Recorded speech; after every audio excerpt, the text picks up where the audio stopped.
Bom, a gente tem outras aplicações pacíficas da radioatividade além da datação.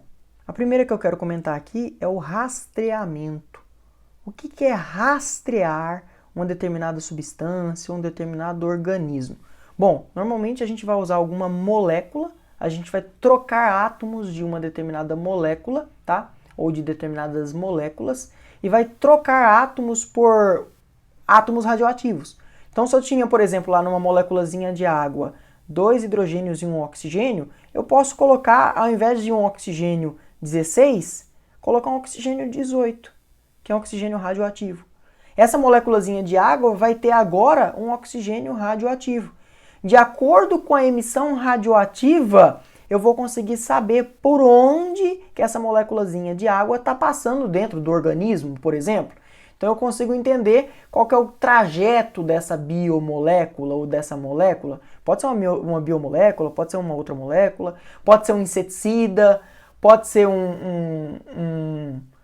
qualquer outro organismo, tá? Ou moléculas para a gente entender o mecanismo. Então a gente pode, por exemplo, estudar o metabolismo, tá? E o metabolismo diverso pode ser de um inseticida, pode ser de um medicamento, pode ser de uma molécula normal que faz parte já do funcionamento do organismo. A gente pode rastrear também insetos, como abelhas e formigas, tá bom? Isso a gente vai conseguir fazer também para entender o mecanismo de uma reação química. Uma aplicação bem química mesmo disso é substituir em uma determinada molécula um átomozinho por um átomo igual a ele, só que radioativo. Um átomo de um mesmo elemento, só que radioativo. Se eu fizer isso, pela emissão desse átomo radioativo, eu vou conseguir identificar por onde que essa moléculazinha ou esse medicamento está passando em um organismo. Então eu consigo estudar o metabolismo, consigo rastrear insetos, consigo rastrear outros organismos e entender também o mecanismo de uma reação química. Isso é chamado de rastreamento, tá? Esse rastreamento também pode ser usado para encontrar, por exemplo, vou dar um outro exemplo aqui para vocês, para acompanhar fertilizantes e inseticidas, tá? E esse rastreamento, então, de forma geral, vai permitir que a gente acompanhe a moléculazinha que está marcada em todo o seu trajeto, em toda a sua vida, tá bom? Uma segunda aplicação aqui é a gammagrafia industrial. O que é a gammagrafia industrial? É a impressão de radiação gama em um filme fotográfico. De forma bem mais fácil de entender, é a radiografia de uma peça metálica. Essa radiografia de peça metálica ela é feita usando radiação gama e ela é muito usada, por exemplo, na empresa de aviação. As inspeções em aviões normalmente são feitas com gammagrafia industrial. Essa radiografia dessa peça metálica permite observar se a peça ou se a solda está fadigada, ou se ela está danificada, ou se ela está desgastada com o uso. Peças que são sujeitas a maior esforço, como por exemplo asa, turbina, precisa ser inspecionado o tempo inteiro. Então uma aplicação dessa radioatividade é a radiografia das peças metálicas, que é a gammagrafia industrial, tá?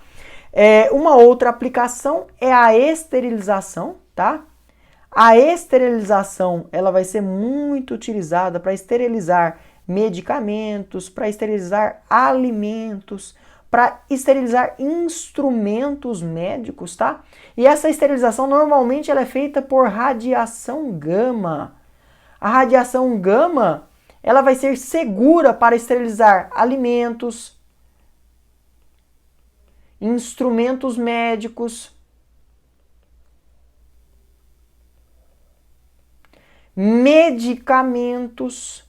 E o princípio aqui é: introduz uma quantidade, libero ou emito uma determinada quantidade de radiação gama, proveniente, por exemplo, de uma fonte radioativa de radiação gama, como o cobalto 60.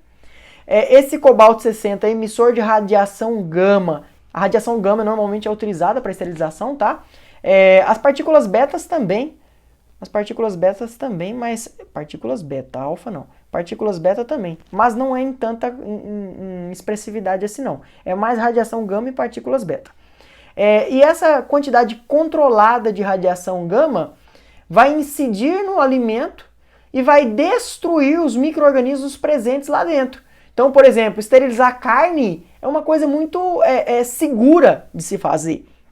Essa radiação gama ela não vai ficar no alimento, não vai destruir o alimento, não vai induzir reações químicas nesse alimento. Ela vai ser só numa quantidade controlada para que eu destrua micro-organismos presentes lá dentro.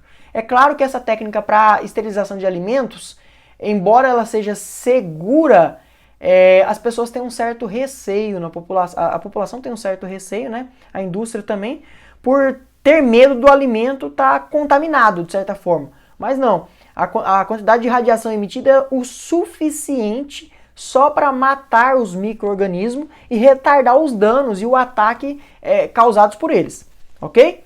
Uma outra aplicação é a radioterapia e a iodoterapia. Essa aplicação é muito usada lá na medicina, tá?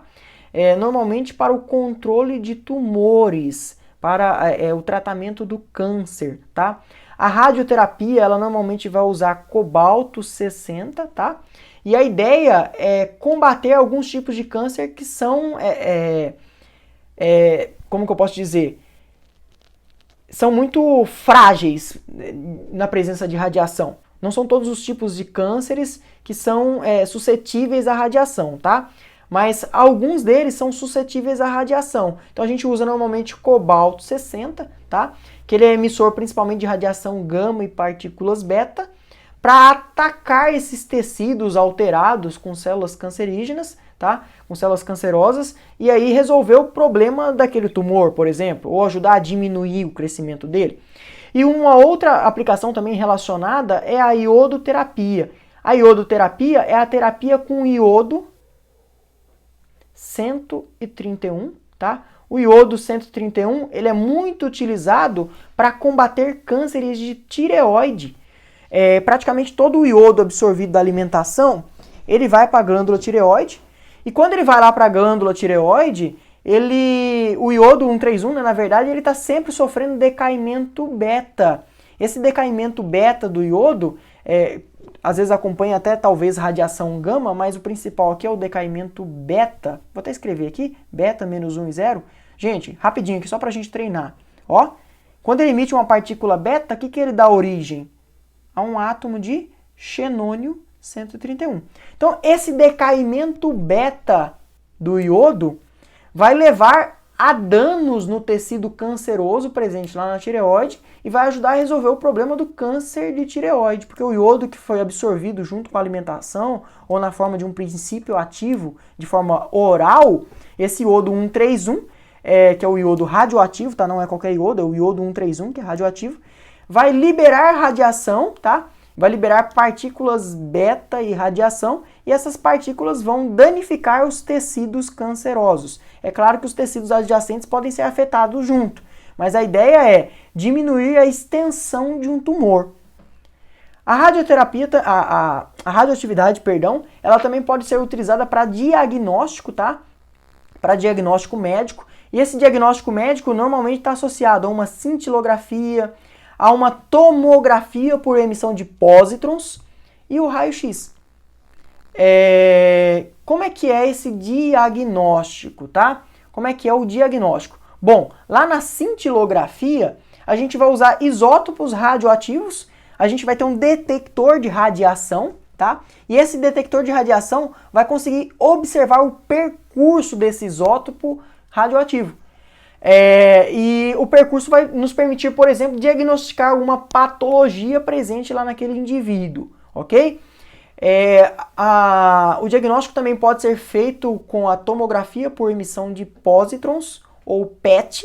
Normalmente o PET é conhecido, é parte de um exame chamado PET scan, tá? Só queria comentar aqui, eu não falei antes, mas o pósitron é a antipartícula do elétron, ou seja, é a partícula beta positiva. A partícula beta positiva é o pósitron nosso. Esse pósitron ele também vai ser detectado por detectores de radiação e a gente vai conseguir diagnosticar. O PET scan, por exemplo, é muito aplicado na detecção de cânceres, tá? Pelo seu comportamento ao nível de detecção. E o raio-x a gente vai usar também, né? A radiografia, o raio-x vai ser a radiografia comum, né? Convencional, que a gente está acostumado a fazer e observar. O raio-x vai ser também utilizado para fazer diagnóstico de algumas doenças. Então, por exemplo, você vai conseguir fazer uma radiografia de tórax para perceber que a gente tem um dano, por exemplo, na caixa torácica, ou que a gente tem alguma alteração a nível pulmonar. Então, a radioatividade ela também é muito usada para diagnósticos médicos.